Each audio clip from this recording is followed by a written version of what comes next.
everyone. We're going to get started. Before we get started, I just want to say how neat it is for me to be able to come back here.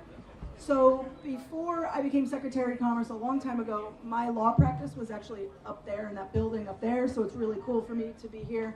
I also was on the board of an organization called Mosaico that was determined to try to fix this entire complex. And we just couldn't get it done, right? And I acknowledge Merritt Meyer here. He really worked tirelessly for so many years to improve this landscape because he had the vision of what this place could be. But it was Joe Brito who actually stepped in with the help of Steve Contenti, the town manager, to really change this place. And so as someone who lives not too far from here, it's just incredible to see what Unity Park has become and where it's going.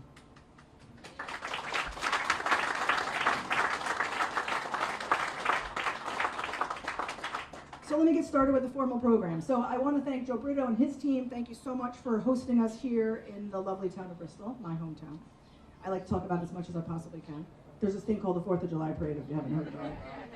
I'd also like to acknowledge Governor McKee, who will be speaking shortly, President Mark Parlange, who couldn't be here today, but we're happy to have Dr. Bethany Jenkins here on his behalf.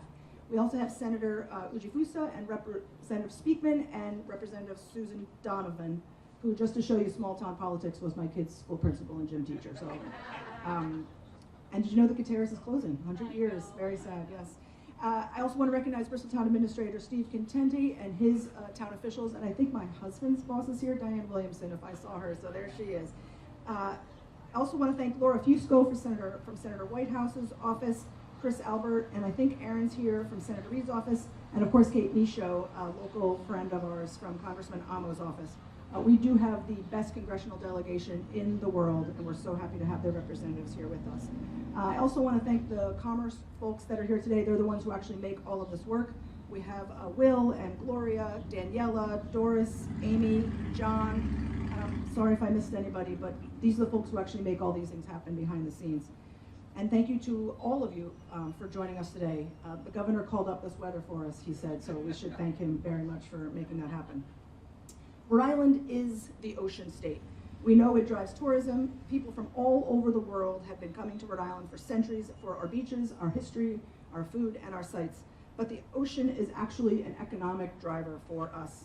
It is responsible for nearly 9% of Rhode Island's overall gross domestic product, employing nearly 40,000 people with an expected 27% increase in jobs. By 2030, the world's ocean economy will grow by $300 billion globally, with an expected $6 billion of that coming to Rhode Island. And speaking of 2030, if you haven't read the state's 2030 plan, please do so, because the opportunities we are celebrating here today align with that plan to raise incomes, to innovate, and to drive economic growth. Through this announcement today about the Innovation Campus Awards, Rhode Island is investing in a key component of the Ocean Tech Hub by creating world-class facilities on both sides of the bay. Today's Innovation Campus Awards will go to 2 worthy recipients. First, a new Rhode Island nonprofit that will work with Mass Robotics to operate an ocean robotics incubator space here at Unity Park in Bristol. And second, to the URI Research Foundation, which will build an ocean technology innovation center on the URI Bay campus, creating important space for companies that spin out of URI as well as leverage the assets of URI's Bay campus and what it has to offer. Under Governor McKee's leadership, our region was designated a tech hub by the United States Department of Commerce. That was out of 400 applications, only one of 31 selected across the country. And we are the only tech hub that is focused on undersea technologies and autonomous systems. Along with today's announcement, the state has continued to support the growth in this industry. Under Governor McKee, the state, in support of the Ocean Tech Hub, has invested in a jib crane access for businesses doing in-water testing, just right down the street at the Herreshoff Museum, funded career awareness and exploration efforts at our K-12 schools, and won federal funding to support workforce development and ocean technologies, among other things. This all would not be possible without the leadership and support of our governor and the team at Commerce that make this happen. And it is my honor to introduce him to say a few words.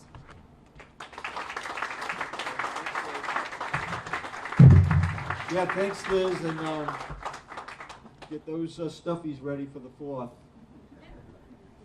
It's a family recipe, by the way. Fantastic. And it is very good. It's great to be here in Bristol, and Steve Contenti, thank you for your leadership.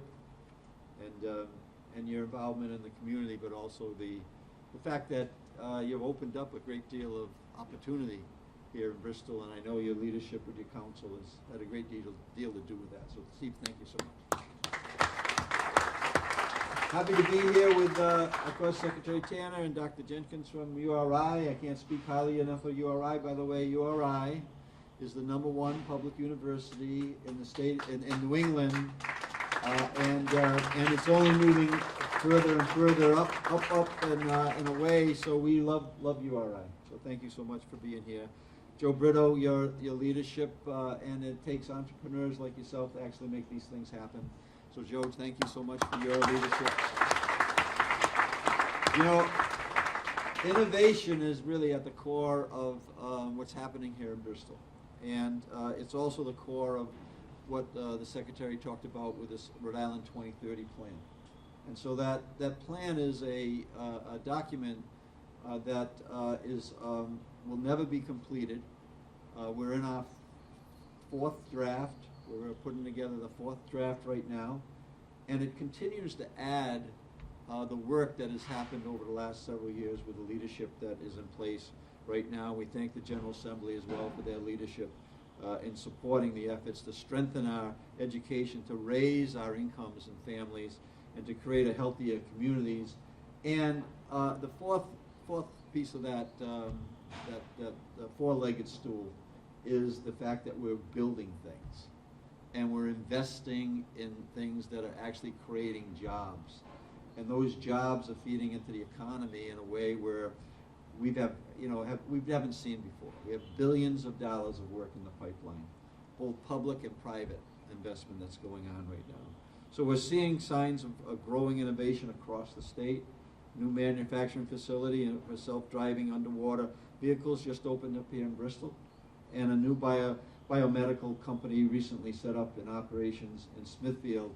And that Organogenesis, I always have a little tongue twister with that one, but they're a big-time company that came to Rhode Island from Boston area to expand their footprint, and then putting $100 million into a facility up in Smithfield. That has not happened here before in the state. And what's happening here in Bristol is just an extension of those investments that are being made.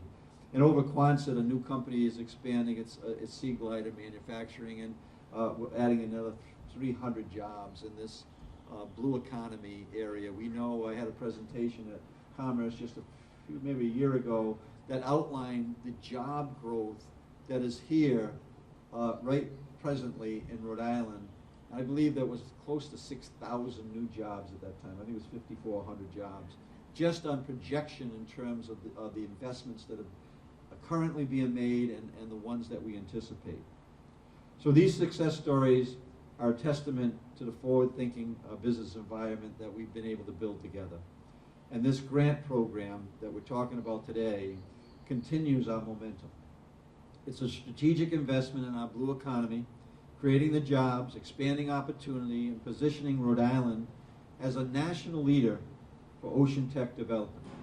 I'll repeat that. It positions Rhode Island as a national leader for ocean tech development. I'm grateful to all the partners who are helping us pave the way for the next wave of bold ideas in the ocean state. And for those who are really interested in what's happening in our economy, come on board, contribute more, keep the momentum going, making sure that, again, Rhode Island is not going to be that state any longer that is the first in and last out of the economic downturns. And we're in the position right now to make that happen. And what's happening here in Bristol only supports that effort to create this economy in the state of Rhode Island that our families can rely on. So thank you for having me here today, and congratulations to everyone.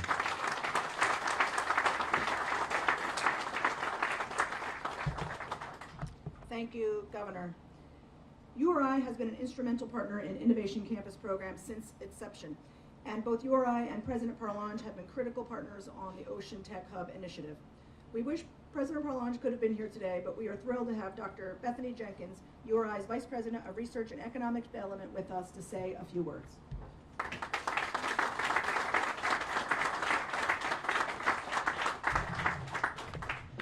morning, everybody. What a beautiful day on Narragansett Bay, and thank you so much, Governor, for your just championing Rhode Island, our blue economy, and Secretary Tanner, who walks that walk and really, firmly believes in our blue tech sector and economic development, and the team at Commerce, and Mr. Brito for hosting us here at beautiful Unity Park. As Secretary Tanner mentioned, I'm Bethany Jenkins, the University of Rhode Island's Vice President for Research and Economic Development. I'm also a professor of cell and molecular biology and oceanography, so I really appreciate everything going on in our ocean tech sector. I've also had the pleasure of working with members of Rhode Island Commerce through this Innovation Campus process, the Ocean Tech Hub process, as well as serving as the co-chair of the Rhode Island Science and Technology Advisory Council. And I'm very, very honored to represent President Parlange, who couldn't be here today, to share his thoughts and remarks. As was mentioned, we're so proud at the University of Rhode Island being named the top public research university in New England by the Wall Street Journal and achieving R1 status. This places us among the nation's leading research institutions, and the kind of work we do is critical to the technical workforce we need here in Rhode Island. Today's announcement of the 2 new Innovation Campus projects marks a very exciting step forward. These partnerships will allow URI faculty, students, and staff to accelerate the translation of cutting-edge research into new products and real-world ventures that strengthen Rhode Island's economy. At Unity Park, URI students will gain hands-on experience through internships with the Blue Robotics Lab, working alongside startups and established companies in this dynamic environment. In Narragansett, Innovation Campus funding will expand and build upon the momentum started by the URI Research Foundation with a pilot URI Ocean Technology Innovation Center launched in 2024 on URI's Narragansett Bay campus. In that endeavor, I'm joined here by partners who have been critical to the success and execution of this vision for the Bay campus, in particular Dean Anthony Marchese, who's the Dean of our URI College of Engineering, who's here representing all of the wonderful work we do in ocean engineering, and in particular Pete Rumsey, our partner at the URI Research Foundation. He's their Chief Business Development Officer, who's been our partner in stewarding this Innovation Campus project. Our Bay campus is in the midst of an incredible transformation thanks to the investment of the Governor, Speaker Shekarchi, the late Senate President Ruggiero, Senate President Lawson, the General Assembly, and the voters of Rhode Island through several bond referendums and state funding for new facilities.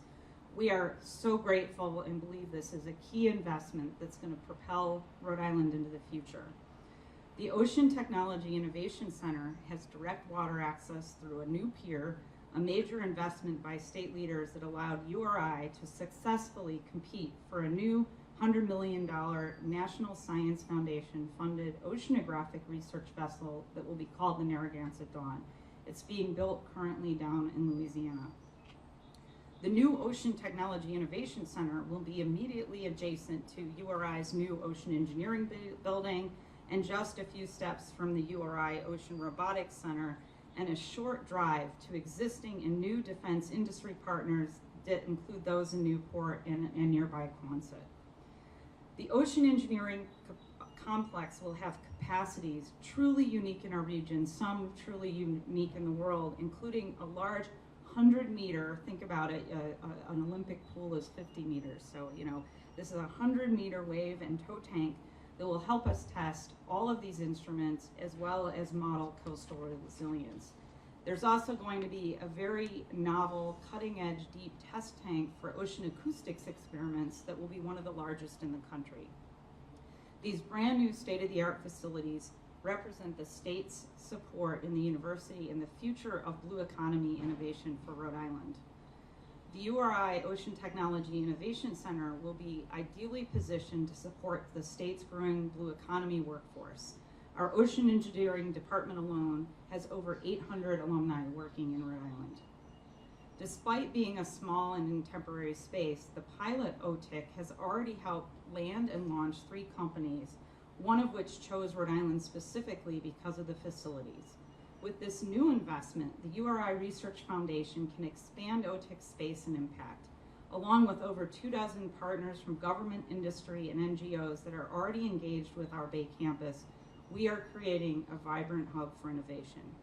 Thanks to the support and leadership from the governor, other state leaders, URI's Bay campus is becoming a premier destination for blue technology development. I'm excited about the future of innovation and entrepreneurship at the University of Rhode Island and recognize the robust investment by state leaders and our voters in our flagship public research university. Thank you so much.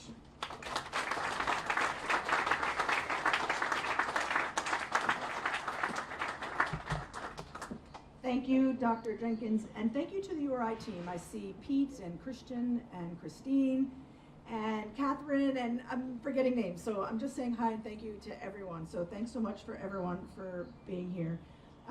Dr. McKay's been a great asset in really telling us what the future means, so thank you so much for all that. So I started the program by talking about what this facility used to look like.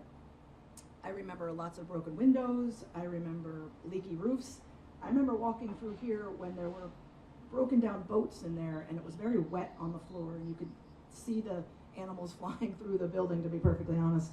And it's really incredible to see what is here today. And that's thanks to Joe Brito.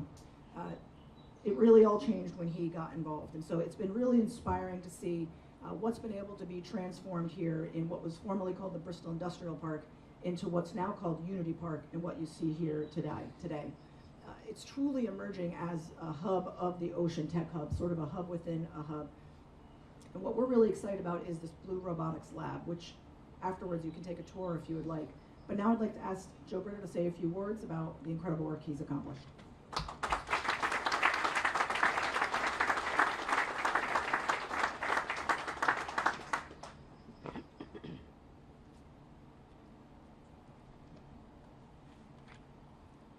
The funny part about when we took this project on is I have a collaborator. His name is Ed Cox. He and I have worked on a multitude of things and built companies within companies, but this was one of our major projects. So I owe kudos to Ed for sticking by me. We don't always agree. Sometimes we disagree, but we still agree to make it work. And as far as Liz mentioning about the water and the floor in there, the first reaction we had when we looked in was, there's seagulls in there and they're not paying any rent. Governor, I can't thank you enough for believing in us. I can't thank Steve Contenti, the town administrator, the town council, and all of the boards of the town of Bristol, bonding together to make this all happen as quickly as it has. Unity Park has only existed just under 3 years. In the first 14 months, I believe it was 23 businesses and 230 jobs we came in here with. Amazing, but we had an army of men that worked 6-day weeks to make this all happen. I have to say that Jay Beller, who runs the projects for us, is more like a family member now, and I'm concerned if he has my DNA. As far as us receiving this grant from the state of Rhode Island, obviously I'm very humbled by the governor and Liz for believing in us to make this all happen. But what you have to understand is a gentleman by the name of David Ford. And David Ford has been the thought thinker here with me as far as finding new initiatives, what he thinks would be a good fit, and how we would make this all work. David is the one who introduced me to Tom Ryden from Boston, Massachusetts, with Mass Robotics. Mass Robotics is an entity unto itself. And I may be standing corrected, but I believe Mass Robotics has launched its $1 billionth entity from Mass Robotics, which is unheard of. These are all young startups.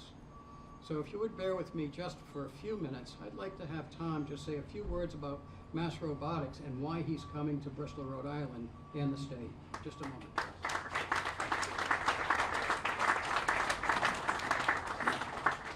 Thank you. And first of all, it's really hard to say no to Joe. If anybody doesn't know him, and Joe came with this idea with David about this vision. So a little bit about Mass Robotics. We're a nonprofit. Our mission is to support the robotics industry and specifically to support startups and to help them grow and mature and scale. Building robots is hard. There's no question about it. Building robots in the ocean marine environment is even harder. And so it's important that you provide the resources that startups need to be able to be successful. And that's everything from space, physical space, like the Blue Robotics Lab will have here, but along with mentorship, talent, like the University of Rhode Island will provide. All of these elements need to come together to support the startups, and I'm excited that that will happen here in the new Bristol location of the Blue Robotics Lab. If you, I think Joe mentioned, you'll have the opportunity to see where it's going to be. It's not set up yet, so over the next couple of years, we're going to build out a facility that will support young startups, that will provide them resources, and that will guide them to being successful here in Rhode Island, bringing jobs, bringing talent, bringing innovation. So excited to be working with you, Joe. Thank you. And Thank you very of course, Liz, thank you very much for all your support.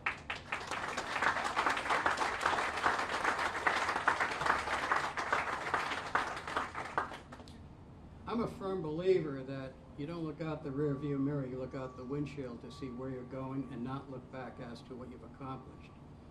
But I'm going to digress just for one moment.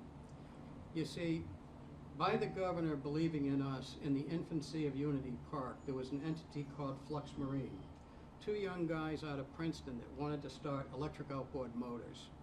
They were on the cusp of moving out of state until the governor got wind of it, and with the Commerce Department and his office, they structured a tax credit incentive to keeping them here. I'm happy to say that now Flux is flourishing big time, to the point that over the next 3 to 5 years, they're going to be employing themselves over 300 people. Then you have Vaunt, which I say Vaunt. Vaunt builds subaqueous drones. They've only been in business just about 2 years. Of that 2 years, they've been here about 6 months. In meeting with Nelson Mills, which is Freddie's brother, the two of them started this, and Kate Thompson, who really is the ringleader to keep them in line, as I've learned, they served notice to me that between 2026 and 2027, their trajectory is to employ over 275 to 300 people. We're working with them through the governor's office for some incentives to help them grow that quickly. Then you have Saab, which is coming in here with approximately 50 jobs. And you have other entities that are in the park. What I'm saying, Governor, is that through you, we are going to have well over 700 jobs, or 700 opportunities of employment with electrical engineers, mechanical engineers, and other entities here in Bristol, Rhode Island, which was never going to happen under my leadership without your help and assistance. So, you know, Governor, I know when we look around Rhode Island and we see what's happening, this is it. This is not even 3 years old, and look what you've done. I mean, having 700 jobs, job opportunities here over the next several years is huge. So to that, I would like to give the governor another round of applause for his intuitive.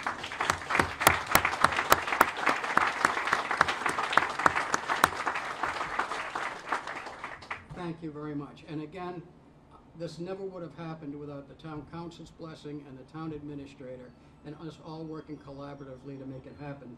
That's why it's called Unity Park. Thank you.